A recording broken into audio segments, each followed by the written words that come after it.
Multiple taxation has been on for a long time, and truly you will see of recent some conglomerates left Nigeria. Some are also still planning to leave Nigeria, not only because of multiple taxation, but with other factors that are inimical to their growth. But speaking specifically about multiple taxation, is a way of collecting taxes on multiple fronts from a single source of an organization. There are some statutory taxes that are expected to be collected by the federal government. There are also statutory taxes that are expected to be collected by the state, and few other ones from the local governments. Uh, we call them statutory, but they must not be overlapping.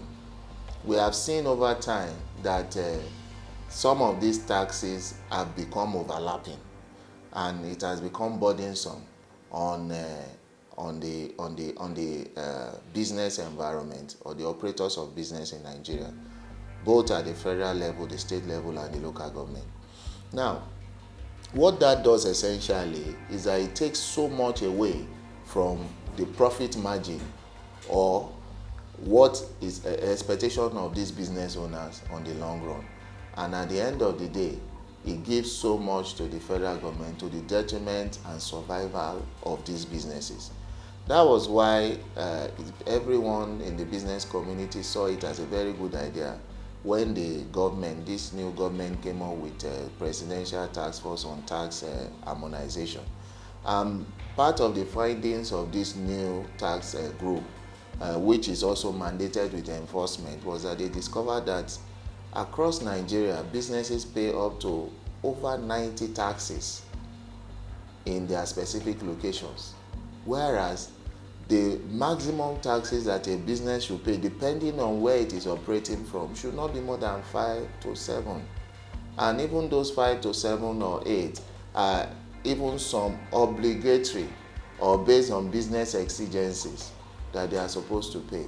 But you discover that over time, there has been tax overlap by the government, a situation whereby a fraction of education tax is being collected by the state as well, giving another name.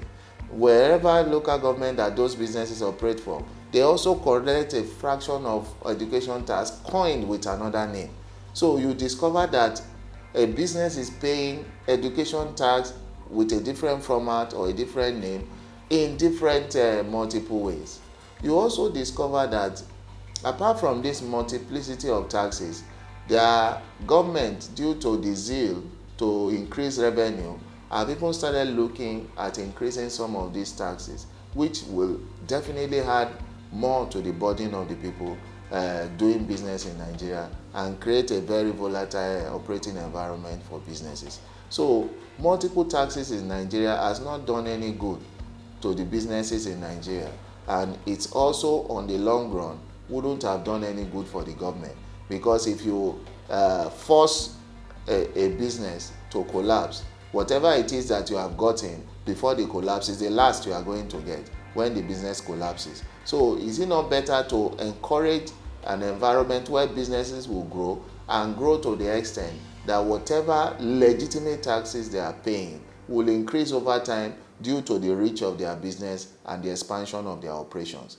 instead of stifling them after a period of time with multiple taxes? And one dangerous aspect of these multiple taxes is that some of the tax agencies, probably the state tax agencies and even the local government tax agencies, operate in abeyance with the federal tax agencies or federal laws. They sometimes do not even want to take instructions from the federal tax agencies. So when they approach you, a business, and you say, no, I have paid this according to the federal government, they will tell you that one is their own.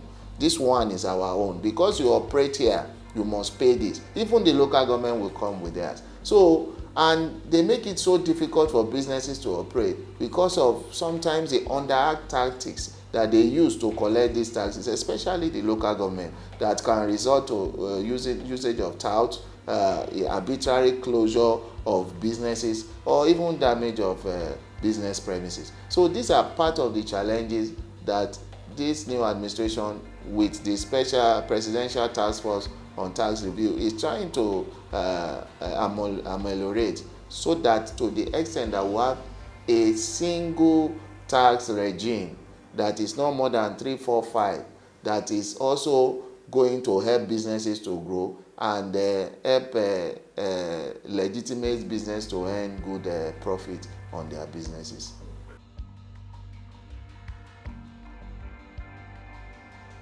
Even as we are here operating our small businesses, you'll be surprised that even the local government will come with their tax or whatever land use charge or whatever it is you call it, and we are not also excluded from other taxes by the state, FCT, IRS. And also, when we do larger businesses, we're also expected to, some are deducted as source and other stuff like that. So the first way, which I believe is the way forward, is the harmonization of these taxes. And I'm very happy that this new administration came up with this presidential committee as regards tax harmonization, which is very, very key. And I've listened to the chairman of the committee severally, and based on the pronouncement and the efforts they have put in place, it has started yielding positive results. And the aim, according to the chairman of the committee, is that they want to bring down the expected taxes that are being paid by businesses in Nigeria, especially the big ones, to minimum of 5, 6, or 7, or maximum 8, so that there will also be legitimate taxes and there will be no interference from the state.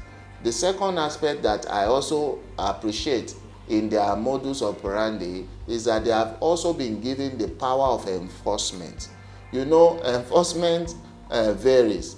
When you are in a committee and you do not have the power of enforcement, you are just to recommend. You become a toothless bulldog. So when you have the power of enforcement, it helps you to, okay, these are fundamental changes that needs to pass through the legislature. You push it through the legislature, knowing fully well that you have the presidential backing to push it through, and ensure that within record time, those amendments are passed by the legislature so that it can become law. Those that can be implemented directly by presidential fiat are also done in that manner to ensure that there is compliance. So this committee has the power of enforcement and also to promulgate amendments to the National Assembly for effective, speedy passage, and as well as effective turnaround of our tax sector. So that step is the right step in the right direction. The second aspect that I feel that the government should also look at is to create a synergy between the federal Inland Revenue Service, the state Inland Revenue Service, and the local government Inland Revenue Service. How can we do this? We need to have probably a yearly seminar or symposium where all the tax officers or executive of these tiers of government come together to look at the respective business operations, check their challenges, look at areas where their operations are overlapping or interwoven, with a way of finding an amicable solution to resolve it. Why do we need this? If there is a consensus between the federal, the state, and the local government, it will help to be able to pass the message even to their operators on ground. What that does is that when their management have already had a seminar, they have already had agreement on how to operate, and there is an operating guideline put in place, I do not see those that are being sent to the field contravening such. When that is done, when those agreements are reached, it is not enough for it to just be reached. It must be communicated to the business communities, to the business environment, that based on agreement reached by the Federal Inland Revenue with all the states internal generated revenue services and the local government, these are the timelines, these are the guidelines, these are the payable taxes obtainable by the federal, obtainable by the state and the local government. When it is communicated to the business public, then I do not see any officer from any of these three tiers of government changing what has also been done or what has been agreed upon, because it will be in the domain of the public. The third aspect of it is legislative punitive measures for those that contravene agreed tax obligations, both by the operators of the tax and also the business environment.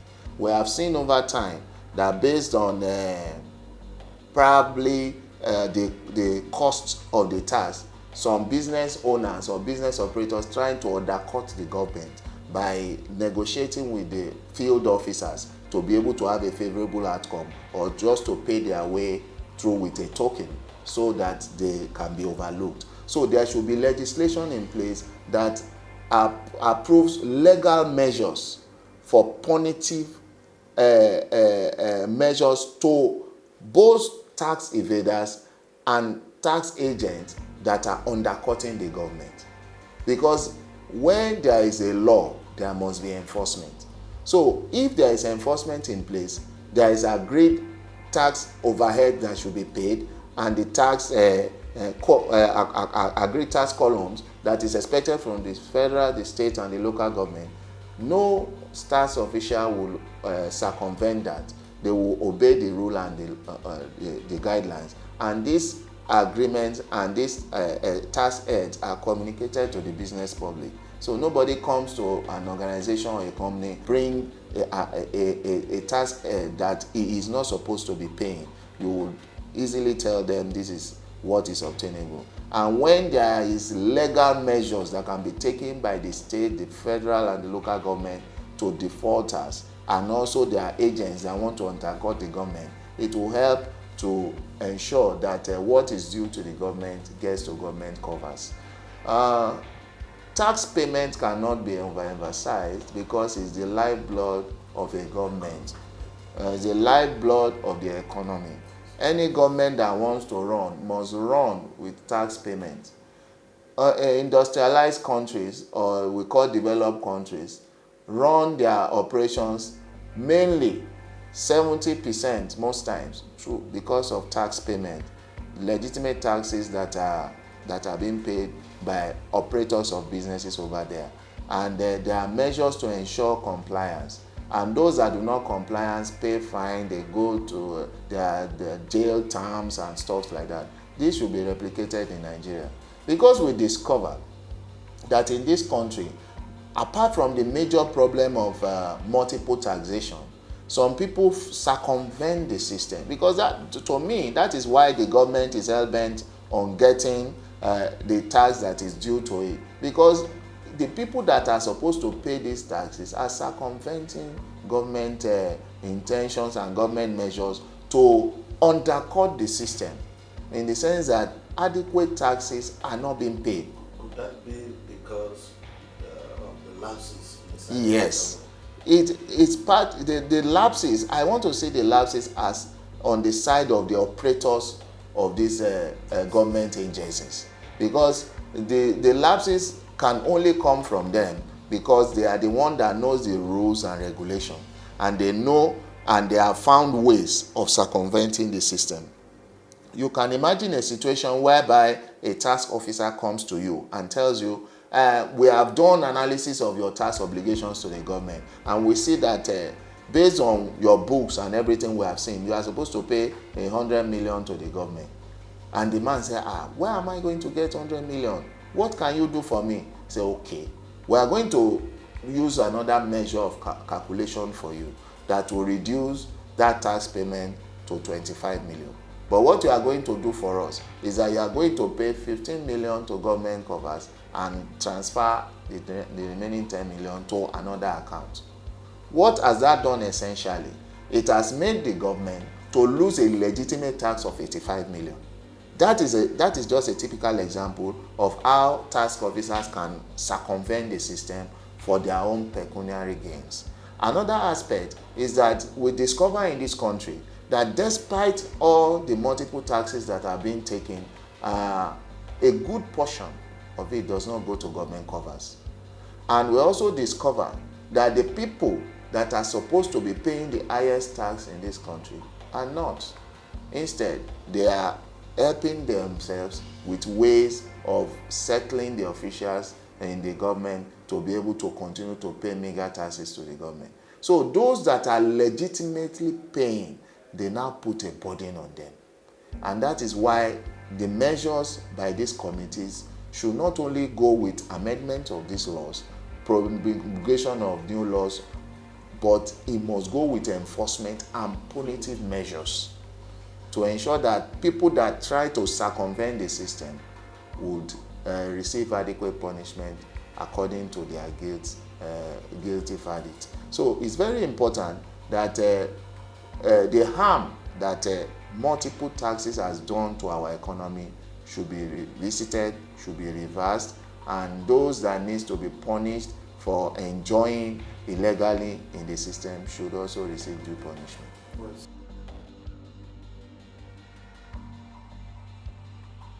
Now, according to law and according to the Constitution of Nigeria, it is expected that the federal, state, and local government have different tax accounts.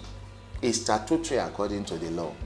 But we also discover that that is why the tax aid that a local government is entitled to collect is far different from the tax aid that the state government is entitled to collect vis-a-vis the federal government. Why were they made different? It is in the wisdom of the government that most of the other taxes that are collected are also going to be shared among the three tiers of government. And so the tax aid that you do not collect, for example, is just like a local government that has an oil company operating, or a oil drilling company operating in his locality, cannot collect oil tax from them because that is due to the federal government. But that does not stop them from sharing from the allocation, the federal allocation that is monthly shared. So that is why specific tax aid are targeted for local government to help them increase their revenue or to collect revenue, because it's expected that every state, local government, and the federal is a revenue collecting entity. The law of Nigeria stipulates that. So local government have certain taxes that by law they can collect, but because of overzealousness or some officials of local government trying to lace their pockets, they tend to circumvent the system. So what needs to be done is that we must revisit or probably remove some contradicting taxes that some states or local government want to aggregate to themselves as having the right to collect. When this is done, the local government faces the tax that is supposed to collect, no matter how small or no matter how big, and also the state government faces the one it's supposed to collect, while the federal government does its own. What that does to the economy is that when the local government knows that it has specific tax that it can collect, then it will work hard to expand the business opportunities in its locality so that more people can do business in that locality and pay that specific tax to the local government for the benefit and development of that local government. The same thing goes to the state, because revenue can never be enough. And that is why Nigeria is still the way we are today, because most states and local governments wait for the monthly sharing of federal allocation, and that is why they are not developed. But when local government knows that they have the responsibility, as well as the state, to generate revenue, we've seen states that are doing that. We've seen states that do not depend on federally allocated revenue. We've seen states like Lagos State, Ogun State, probably Rivers State, and a few more that generate, especially for Lagos State, they generate more revenue than the federal allocation. So this can be done and be replicated in the local government as well. Local governments need to look for ingenious ways of improving the business opportunity in their localities, so that they can be able to collect their legitimate taxes, and not high taxes that is meant for the state or taxes meant for the federal government.